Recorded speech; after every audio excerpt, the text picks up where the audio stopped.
Soft piano notes drift through the air, a gentle melody of nostalgia.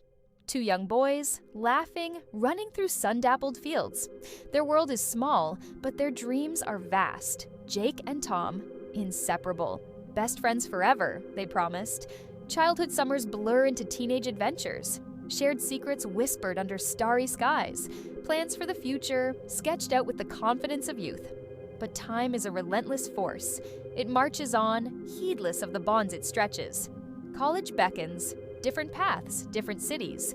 A bittersweet farewell at the bus station. We'll stay in touch, they say. They mean it. At first, the calls are frequent. Long conversations, laughter echoing across miles of telephone wire. But slowly, inevitably, the gaps between grow longer. Jake, in a bustling city, chasing his corporate dreams. Late nights at the office, his phone forgotten in a drawer. He thinks of Tom sometimes, meaning to call. But there's always tomorrow. Tom, in a small coastal town, pursuing his passion for marine biology. Days spent on research boats, signal weak and patchy.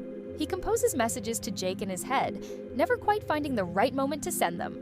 Months slip into years. Life happens.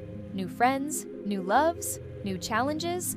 But in quiet moments, memories surface. A shared joke that no one else would understand. The comfort of a friendship that once felt eternal. Jake, stuck in traffic, sees a man with Tom's walk. For a moment, his heart leaps. But it's a stranger, and the ache of what's lost settles in his chest. Tom, walking on the beach at sunset, picks up a peculiar shell.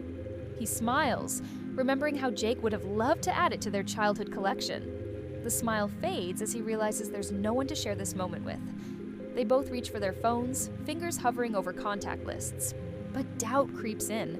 What if things have changed too much? What if the connection is gone? The call is never made, the message never sent. Life continues its relentless march.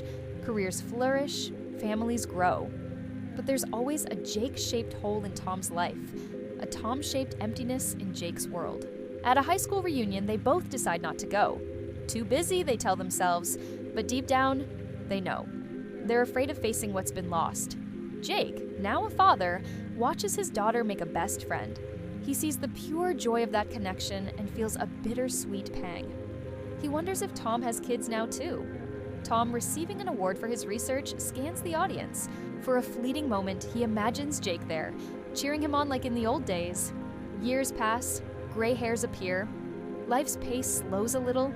Jake, cleaning out his attic, finds an old photo album. Two grinning boys, arms around each other's shoulders, the world at their feet. He sits there for hours, lost in memories. Tom, retiring from his university position, goes through old papers.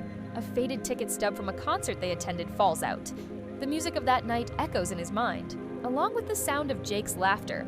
They both reach for their phones, this time with determination. But as fate would have it, numbers have changed. Addresses are outdated. The digital trail has gone cold. Social media offers glimpses. A profile picture here, a shared article there. But it feels hollow, a pale imitation of the connection they once had. Jake sees that Tom has become a renowned marine biologist. He feels a surge of pride, tinged with regret for all the milestones he's missed. Tom discovers that Jake is now a CEO of a successful company. He smiles, remembering how Jake always had big dreams.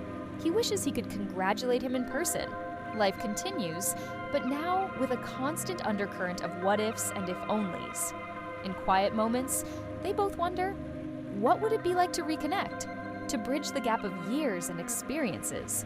But the moment passes, and life's demands take over once again. Jake, walking his dog in the park, sees two young boys racing each other, lost in their own world. He feels a lump in his throat, remembering similar days with Tom. Tom, watching the sunset from his porch, thinks about how Jake always said they'd retire to a place with a view like this. He wonders if Jake ever found his perfect sunset spot. As the years wind down, the memories become more precious. The laughter, the shared dreams, the unshakable belief that their friendship would last forever. They realize now, with the wisdom of age, that forever is a promise too big for mortal hearts to keep. But the impact of a true friendship, that lasts a lifetime. In the end, It's not about the years lost, but the years they had. The foundation that shaped them, the support that lifted them, the love that, even unspoken, never truly faded. Two old men now, in different corners of the world, still connected by an invisible thread of shared history and unspoken affection. Jake, in his final days, looks out at the city skyline. He sees not the buildings, but the dreams he and Tom once shared under starry skies. Tom, feeling the sea breeze on his face one last time, closes his eyes. In his mind, he's running through summer fields again, Jake by his side. They never reconnected in life, but in their hearts, in their memories, they were never truly apart. Two souls shaped by a friendship that time couldn't erase, a bond that, even stretched thin by years and distance, never truly broke. In the end, it's not the words unspoken that define us, but the love that remains, silent yet ever present, a testament to the power of true friendship, enduring beyond time and space. The music fades, a final soft note lingering in the air, like the echo of a friendship, beautiful and bittersweet, forever etched in the tapestry of two intertwined lives.